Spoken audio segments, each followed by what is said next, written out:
Iran launched a massive attack on a secret base of Israel's elite forces, killing 9,000 soldiers in a single biologically homing missile blast. Watch the full video. Hello everybody. Nothing seemed unusual that night.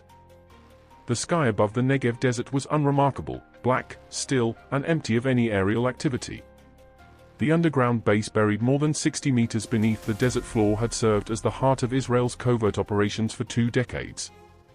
Here, precision assassination planners, spy satellite operators, and elite cyber warfare units lived and worked. It wasn't just a bunker, it was the brain of Israel's shadow defense. Then, at 2:07 a.m. local time, a military radar at a nearby civilian airbase detected something, too late.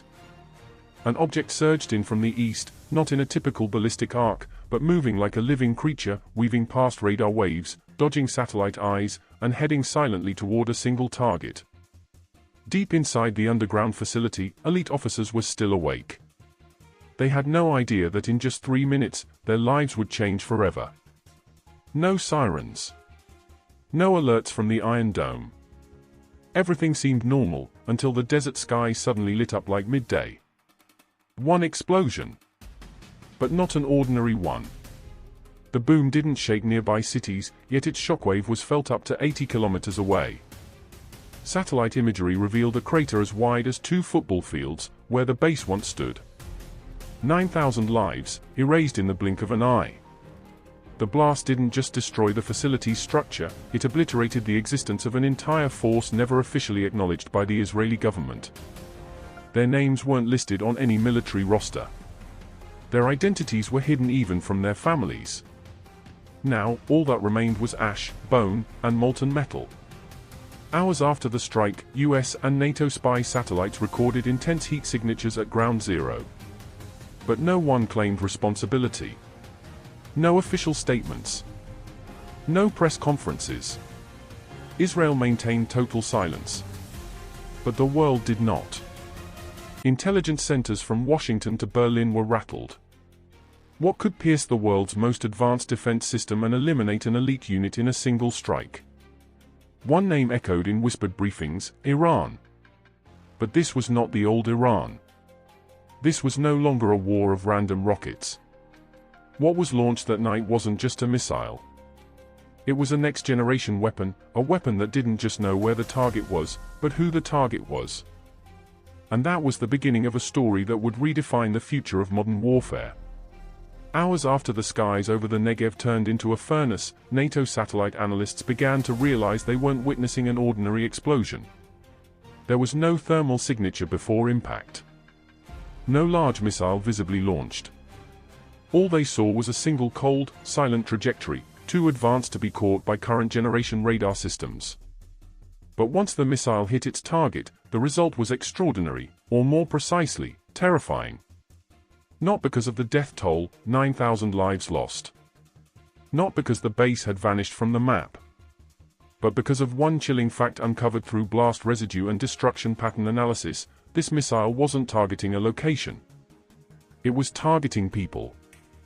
3 days after the attack, a Swiss forensic scientist contracted by Interpol opened a preliminary analysis report. He stared at the data in silence for a long time, then finally said, "If this is accurate, we've just witnessed the birth of the most personal weapon in human history." What did he mean? The missile hadn't locked onto the base's coordinates. It didn't know where the building was in technical terms. But it knew who was inside. According to a leaked briefing from a European intelligence liaison, the missile carried a microscale biological olfaction system, an onboard sensor capable of detecting the water vapor emitted by human skin, organic compounds in exhaled breath, even protein signatures, and the unique metabolic scent of a human body. But this wasn't random detection. It had been pre-programmed with biological profiles of its targets, DNA, protein structures, thermal patterns, even the microelectric waveforms of the human nervous system. And where did this data come from? The world's eyes turned in one direction: digital biometric databases. Over the past decade, Israel had amassed genetic data on its own citizens through compulsory military registration. And somehow, through cyber attacks, agent infiltration, or internal betrayal, some of that data had been stolen. The missile didn't just carry a warhead. It carried a hit list. And once it smelled its targets, it locked on, infiltrated, and detonated. Right in the middle of an elite military cluster. Analysts began calling it a living missile because it behaved more like a predator than a machine. It didn't fly straight. It curved. It didn't follow logical routes. It stalked and waited. Like a shark scenting blood from kilometers away, it needed only a single particle to begin the hunt. Most shocking of all, not a single one of Israel's defense systems, long praised as impenetrable, recognized its presence. Because this missile didn't make noise. It sniffed. As the news spread, world leaders began to realize the global power map had just shifted. This was more than a weapon. It was a threat to humanity's biological privacy. Now, it wasn't just places that could be targeted. Anyone with recorded DNA could be hunted down, even in their own bedroom. And if Iran had indeed mastered this technology, the question was no longer, who's the next target, but is anyone safe anywhere? Experts are already calling it the dawn of the first global genetic war. Because if your own body can make you a target, where is there left to hide? There were no morning sirens. No national address. No official acknowledgement that 9,000 soldiers had vanished in a single night. Only silence. And in that silence, tension began to explode, quietly, from within. In the most secure war room in Tel Aviv, Israel's top commanders sat in a circle. Their eyes met, sharp, probing, but none spoke more than a sentence at a time. On the table, early reports lay stacked, satellite imagery analyses, dead tracking signals, soil temperature from ground zero, too hot for anything to survive. But of all the data present, one document chilled the room more than the blast itself. The personnel list of elite forces stationed at the base during the attack. Every name on that list had been erased.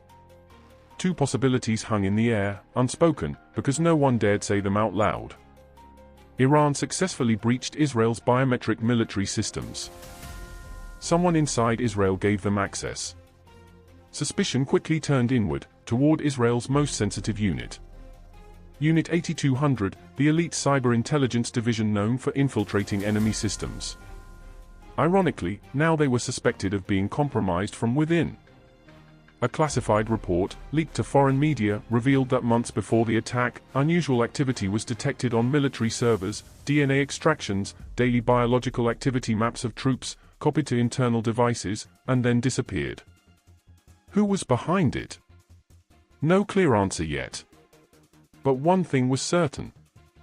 Someone with black-level access. And someone who didn't act alone. The situation escalated when Shin Bet, Israel's internal security agency, began sweeping the military from within. Servers were seized. Offices sealed. Dozens of officers quietly summoned for interrogation. Unit 8200 pushed back. They accused Shin Bet of dragging its feet in investigating suspected Iranian agents embedded through civilian contractors. What followed wasn't just an investigation. It became a shadow war between intelligence factions, a conflict waged in silence, with no side willing to go public. Because if the public ever learned that 9,000 lives were lost due to betrayal or negligence, Israel would collapse from the inside. Though the Israeli government has yet to utter a single word to the world, internal sources confirm that retaliation is being prepared. But not with bombs. Not with tanks. Not with airstrikes. Israel knows, this time, they face a weapon that can't be destroyed with missiles. They are hunting for information. They are searching for a face behind the shadow. And perhaps, they are preparing to strike back in a way the world has never seen. Globally, the media demands answers. The United States calls for transparency. The UN pushes for an investigation. But from Tel Aviv, only silence. And perhaps that silence is the most terrifying part. Because if a nation as sharp and formidable as Israel chooses silence, the world should be afraid. Because silence doesn't mean weakness. Silence could mean, a storm is gathering. And when that storm finally breaks, the question will no longer be who was at fault, but who will be killed first.